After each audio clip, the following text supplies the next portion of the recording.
আসসালামু আলাইকুম প্রিয় দর্শক, দেশ ও দেশের বাইরে থেকে যারা আমার ভিডিওটা দেখছেন তাদেরকে অনেক অনেক শুভেচ্ছা ও ভালোবাসা রইল তাদের জন্য। সবাই কেমন আছেন এবং কোথা থেকে ভিডিওটা দেখছেন অবশ্যই কমেন্টে জানিয়ে যাবেন। আজকে আমি বিকালে গেছিলাম আমাদের ঘেরের পাশে একটা খোলা জায়গা আছে, সেখানে কচুরিপানা ছিল অনেক।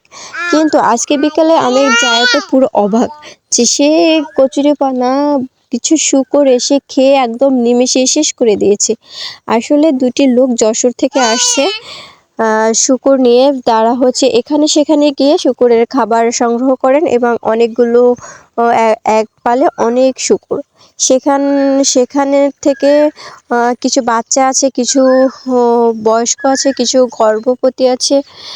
মানে অবাক হয়ে গেছে। আমি প্রথমবার এত কাছ থেকে শূকরগুলো দেখেছি। আমি ভিডিওতে অনেক শূকর দেখেছি, কিন্তু সরাসরি প্রথমবার দেখছি। তাই আমি আপনাদের সাথে শেয়ার করছি। আল্লাহ হাফেজ।